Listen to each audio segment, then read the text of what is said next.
ಇಟ್ಟಿದ ನಂತರ ವಜು ಮಾಡ್ತಾ ಇರ್ತೀವಿ. ವಜು ಮಾಡುವ ಸಂದರ್ಭದಲ್ಲಿ ರೋಜಾ ಇಟ್ಟಿರುವ ಜನರು ಸ್ವಲ್ಪ ಕುಲ್ಲಿ ಮಾಡ್ತಿರ್ತಾರ ಮತ್ತು ಮೂಗ್ನಲ್ಲಿ ನೀರನ್ನು ಏರಿಸ್ತಿರ್ತಾರ. ಇಂತಹ ಸಂದರ್ಭದಲ್ಲಿ ನಾವು ಕುಲ್ಲಿ ಮಾಡಿದ ನಂತರ ಕುಲ್ಲಿ ಮಾಡುವ ಸಂದರ್ಭದಲ್ಲಿ ನಮ್ಮ ಗಂಟ್ಲಿಂದ ನೀರು ಹೋಗಿರ್ತೈತಿ. ಈ ಗಂಟ್ಲಿನಿಂದ ನೀರು ಒಳಗಡೆ ಹೋಗುತ್ತಪ್ಪ ಅಂದಿದ ನಂತರ ರೋಜಾ ಮುರಿಯುತ್ತಿಲ್ಲ. ಇದ್ರೊಳಗೆ ಮಸಲ ಏನಿದೆ ಅಂದರೆ, ನೀವು ರೋಜಾ ಇದ್ದಿದ್ದ ನಂತರ ಕುಲ್ಲಿ ಮಾಡುವ ಸಂದರ್ಭದಲ್ಲಿ ಗಂಟ್ಲಿನ ಒಳಗಿನ ನೀರು ಹೋತಪ್ಪ ಅಂದರೆ ನಿಮ್ಮ ರೋಜಾ ಮುರಿಯುತ್ತದೆ. ಯಾವ ರೀತಿ ಮುರಿಯುತ್ತದೆ? ರೋಜಾ ಇರೋದು ಗೊತ್ತಿತ್ತು ನಿಮ್ಗೆ, ನಾನು ರೋಜಾ ಇದ್ದೀನಿ ಇವತ್ತು, ಆದ್ರೆ ಗಂಟ್ಲ ಎಲ್ಲ ಒಣಗಿದ್ದೀನಿ, ವಜು ಮಾಡಕ್ ಕುಂತಿದೀವಿ, ಯಾರು ನಮ್ಗೆ ನೋಡಕ್, ಒಬ್ಬರು ಇರ್ತಿರ್ತಾರೆ ಯಾರು ನಮ್ಗೆ ನೋಡಕ್ ಕುಂತಿಲ್ಲ, ಕುಲ್ಲಿ ಮಾಡತ್ತೀನಿ ನೀರ್ ಕೊಡಾಕ್ತೀನಿ ಅನ್ನೋದು ಗೊತ್ತಿದ್ದು ನೀವು ಕುಲ್ಲಿ ಮಾಡೋ ಸಂದರ್ಭದಲ್ಲಿ ಸ್ವಲ್ಪ 1 ಹನಿ 2 ಹನಿ ನೀವು ಏನಾದ್ರೆ ನೀರ್ ಗಂಟ್ಲ ಒಳಗೆ ಹೋತಪ್ಪ ಅಂದರೆ, ಗೊತ್ತಿದ್ದರೆ ನೀವು ನೀರ್ ಕುಡಿದಿದ್ರಪ್ಪ ಅಂದರೆ ನಿಮ್ಮ ರೋಜಾ ಮುರಿಯಿತು. ಮತ್ತು ಮೂಗಿನಲ್ಲಿ ಈ ರೀತಿ ನೀರನ್ನು ತಗೊಳ್ಳೋ ಸಂದರ್ಭದಲ್ಲಿ ಏನಾದ್ರೆ ಮೂಗಿನಿಂದ ನೀರು ಗಂಟ್ಲಿನ ಒಳಗಡೆ ಹೋತಪ್ಪ ಅಂದರೆ ನಿಮ್ಮ ರೋಜಾ ಮುರಿಯಿತು.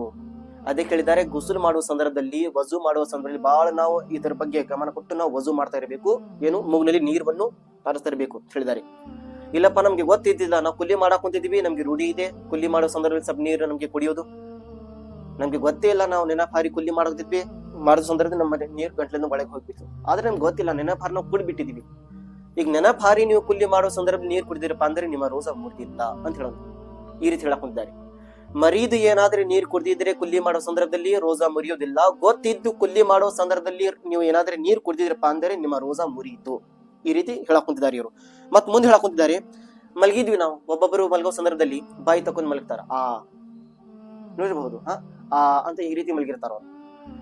ಅಂತ ಮಾಡ್ಕೊಂಡು ಕುಂದಿದ್ವಿ, ಯಾವ್ದಾದ್ರೆ ನೀರು ಹಿಂಗ ಹರ್ಸಾಕೊಂಡಿದ್ರಿ ಅಲ್ಲ, ಬೇರೆ ನೀರು ಹಿಂಗೆ ಹೊಡೆಯುವ ಸಂದರ್ಭದಲ್ಲಿ ಅವ್ರ ಕೈನಿಂದ ನಮ್ಮ ಬಾಯಿ ಒಳಗೆ ನೀರು ಬಂತು, ಆ ನೀರು ಬಿದ್ದು ಗಂಟ್ಲನ್ನ ಒಳಗೆ ಹೋತು. ಈ ರೀತಿ ಏನಾದ್ರೆ ನೀರು ಮ್ಯಾಲಿಂದ ಆಯ್ತು, ಯಾ ಬ್ಯಾರೆರಿಂದ ನಿಮ್ಮ ಬಾಯಿ ಒಳಗೆ ನೀರು ಹೋತಪ್ಪ, ಗಂಟ್ಲಿಂದ ಒಳಗಡೆ ಹೋಗ್ಬಿಟ್ಟಿದೆ ಅಂದ್ರೆ ನಿಮ್ಮ ರೋಜಾ ಮುರಿಯಿತು. ಬಾಯಿ ತಗೊಂಡ್ ಕುಂತಿದ್ರೆ ಮಲಗಿದ್ರಿ ನೀವು, ಬ್ಯಾರೆರಿಂದ ರೋಜಾ ಏನು ಬಾಯಿ ಒಳಗೆ ನೀರು ಹೋಗಿದೆ, ಹಂಗ ನೀರು ಹೋಗಿದೆ ಅಂದ್ರೆ ಈಗ ನೀವು ಕುಡಿದ್ ಬಿಟ್ಟಿದ್ರ ನಿಮ್ಮ ರೋಜಾ ಮುರಿಯಿತು ಅಂತ ಹೇಳಕ್ ಕುಂತಿದ್ದಾರೆ ಇವರು. ಮತ್ ಮುಂದೆ ಹೇಳಕ್ ಕುಂತಿದ್ದಾರೆ, ಕಣ್ಣಿಂದ ನೀರು ಬರ್ತೈತಿ, ಅಳಾ ಕುಂತಿದೀವಿ, ठीक है. ಈಗ ಅಳೋ ಸಂದರ್ಭದಲ್ಲಿ ಒಬ್ಬೊಬ್ರು ಬಾಯಿ ಒಳಗೆ ನೀರು ಹೋಗ್ತಾ ಇರ್ತೈತಿ, ಕಣ್ಣಿನ 1-2 ಹನಿ ಏನಾದ್ರೆ ಬಾಯಿ ಒಳಗೆ ಹೋತು ಅಂದ್ರೆ ರೋಜಾ ಮುರಿದಿಲ್ಲ ತಕ್ಷಣ ಹೊಳಿಬೇಕು. ಅದಕ್ಕಿಂತ ಜಾಸ್ತಿನ ನೀರು ಹೋತಪ್ಪ ಕಣ್ಣಿನ ನೀರು ಬಾಯಿ ಒಳಗೆ, ಅದರದ್ದು ರುಚಿನ ಗೊತ್ತಾಯ್ತು, ಅಯ್ಯೋ ಬಹಳ ಖಾರ ಐತಪ್ಪ ಇದು ನೀರು, ಕಣ್ಣಿನ ನೀರು ರುಚಿ ಗೊತ್ತಾಗಿದೆ, ಕಣ್ಣು ಹಿಡ್ಬಿಟ್ಟು ನಾವು ಹೌದಪ್ಪ ಇದು ನೀರಿನ ಖಾರ ಇದೆ, ಜಾಸ್ತಿನ ಕುಡಿದ್ಬಿಟ್ಟು ಬಂದರೆ ನಿಮ್ಮ ರೋಜಾ ಏನಾಯ್ತು, ಮುರಿಯಿತು ಅಂತ ಈ ರೀತಿ ಹೇಳಕೊಂಡಿದ್ದಾರೆ ಇವರು. ಮತ್ತು ಬೇವ್ರು ಏನೇ ಪಸಿ ಅನ್ನೋದು ಅದೇ ಹುಕ್ಮ ಇದೆ, ಬೇವ್ರು ಬಾಳಿಗೆ ಹೋಗಿದ್ರೇನೆ ನಿಮ್ಮ ರೋಜಾ ಮುರಿಯುತ್ತದೆ ಅಂತ ಹೇಳಕೊಂಡಿದ್ದಾರೆ. ಮತ್ 4ನೇದು ವಾಂತಿನಿ ಬಗ್ಗೆ. ಈಗ ಒಬ್ಬೊಬ್ಬರಿಗೆ ವಾಮಿಟ್ ಆಗ್ತೈತಿ, ವಾಂತಿನಿ ಹೊಟ್ಟಿ ತುಂಬಾ ಊಟ ಮಾಡಿದ ನಂತರ ಗ್ಯಾಸ್ಟ್ರಿಕ್ ಆಗಿ ವಾಂತಿನಿ ಬರೋದು. ಈಗ ಬಹಳಷ್ಟು ಜನರಿಗೆ ವಾಂತಿನಿ ಬಂದಿದ ನಂತರ ಸ್ವಲ್ಪ ಬರ್ಲಿ, ಅದು ಹೆಚ್ಚಿಗೆ ಬರ್ಲಿ, ಸ್ವಲ್ಪ ಜನರಿಗೆ ತಿಳ್ಕೊತಾರ ಈ ವಾಂತಿನಿ ಬಂದೈತಿ ರೋಜಾ ಮುರಿಯಿತು. ಇದರ ಒಳಗೆ ಸ್ವಲ್ಪ ಲಿಮಿಟ್ ಐತಿ, ವಾಂತಿನಿಯಲ್ಲಿ ಲಿಮಿಟ್ ಇದೆ. ಯಾವ ರೀತಿ ಲಿಮಿಟ್ ಇದೆ? ನಿಮಗೆ ಏನಾದ್ರೂ ವಾಂತಿನಿ ಬಾಯಿ ತುಂಬಿ ಬಂದಿದೆ, ಒಬ್ಬೊಬ್ಬರಿಗೆ ಅಬಕ್ ಅಂತ ಬರ್ತಿತಿ, एकदम ಬಾಯಿ ತುಂಬಾ ಜಾಸ್ತಿ ಬರ್ತಿತಿ, ಆ ರೀತಿ ವಾಂತಿನಿ ಬಂದೈತಿಪ್ಪ ಅಂದರೆ ನಿಮ್ಮ ರೋಜಾ ಮುರಿಯಿತು. ಇಲ್ಲ ಸ್ವಲ್ಪ ವಾಂತಿನಿ ಮತ್ತು ಗಂಟ್ಲ ತನಕ ಬಂತು, ಸ್ವಲ್ಪ ಇದೆ, ಜಾಸ್ತಿ ಏನಿಲ್ಲ, ಸ್ವಲ್ಪ ಇದೆ, ಹಿಂಗೇನಾದ್ರೆ ಬಾಯಿ ತುಂಬಾ ಬಂದಿಲ್ಲ, ಸ್ವಲ್ಪ ಬಂದಿದೆಪ್ಪ ಹೊಟ್ಟಿನಿಂದ ಹೊರಗಡೆ ವಾಂತಿನಿ ಅಂದರೆ ನಿಮ್ಮ ರೋಜಾ ಮುರಿದಿಲ್ಲ, ರೋಜಾವನ್ನು ಮುರಿದಿಲ್ಲ ಅಂತ ಹೇಳಕ್ ಕುಂತಿದ್ದಾರೆ ಇವರು.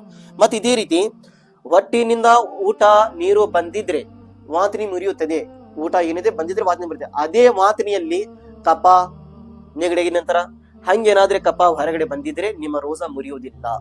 ठीक है. ಊಟದ ವ್ಯವಸ್ಥೆ ಏನಾದ್ರೆ ಹೊಟ್ಟಿನ ಬಂದಿದ್ರೆ ನಿಮ್ಮ ರೋಜಾ ಮುರಿತೈತಿ, ಕಫ ವಾಂತಿನಿಯಲ್ಲಿ ಬಂದಿದ್ರೆ ನಿಮ್ಮ ರೋಜಾ ಮುರಿಯುವುದಿಲ್ಲ ಅಂತ ಹೇಳಕ್ ಕುಂತಿದ್ದಾರೆ ಇವರು. ಮತ್ ಮುಂದು ಮತ್ತು ರಂಜಾನ್ ನಲ್ಲಿ ಬಿಲಾ ಉಜ್ರ್, ಯಾವುದೇ ಕಾರಣ ಇರದಂಗೆ ಯಾರು ರೋಜಾವನ್ನು ಬಿಟ್ಟರು, ಗಟ್ಟು ಮುಟ್ಟಿದಾರ, ಶಕ್ತಿನ ಇದೆ ಎಲ್ಲಾ ತರದ್ದು, ठीक है. ನೋಡಿದ್ರೆ एकदम 99 ಡಿಗ್ರಿನಲ್ಲಿ ಫಿಟ್ನೆಸ್ ಇದೆ, ಆದರೆ ರೋಜಾ ಬಿಟ್ಟು ಅಡ್ಡಾಡ್ಕೊಂತಿದಾರ. ಏನ್ ಸಂಬಂಧ ಇಲ್ಲ, ರೋಜಾ ಬಿಟ್ಟಿದ್ರೆ ನಡೀತೈತಿ. ಯಾರು ರೋಜಾಗೆ ಹಲ್ಕಾ ತಿಳ್ಕೊಂಡ್ರು, ಹಗ್ರಿ ತಿಳ್ಕೊಂಡ್ರು, ರೋಜಾ ಏನಿಲ್ಲ ಅದು ಕಾಮನ್. ಇವರು ಇಸ್ಲಾಮಿಂದ ಹೊರಗಡೆ ಆಯ್ತು, ಏನು ಇಸ್ಲಾಮಿಂದ ಹೊರಗಡೆ ಆಗುತ್ತಾರೆ, ಏಕೆಂದ್ರೆ ರೋಜಾ ಫರ್ಜ್ ಇದೆ.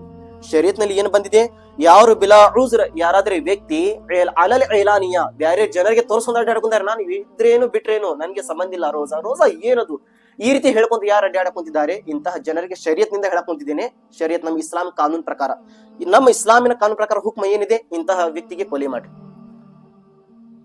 ಇಂತಹ ವ್ಯಕ್ತಿಗೆ ಕೊಲೆ ಮಾಡ್ರಿ ಅಂತ ಹೇಳಿದ್ರೆ ಬಿಲಾ ಉಜ್ರ ಜೋಶಕ್ ಇಲಾನಿಯ ಕಸ್ದನ್ ಖಾಯೆ ತು ಹುಕ್ಮ ಹೈ ಕೆ ಉಸೆ ಕತಲ್ ಕಿಯಾ ಜಾಯೆ. ಆ ವ್ಯಕ್ತಿ ಕೊಲೆ ಮಾಡ್ರಿ, ಇದು ಶರೀಯತ್ನ ಹುಕ್ಮ ಇದೆ, ಆದ್ರೆ ಈ ರೀತಿ ಮಾಡಕ್ ಬರಂಗಿಲ್ಲ. ಆದ್ರೆ ಆ ಜನರು ತಿಳ್ಕೋಬೇಕು, ಶರೀಯತ್ ನಲ್ಲಿ ಇಂತಹ ಕಾನೂನು ಇದೆ ಅಂದರೆ ಮತ್ತು ರೋಜಾ ಬಿಡೋದು ಎಷ್ಟು ದೊಡ್ಡವಾದ ತಪ್ಪಿರಬಹುದು.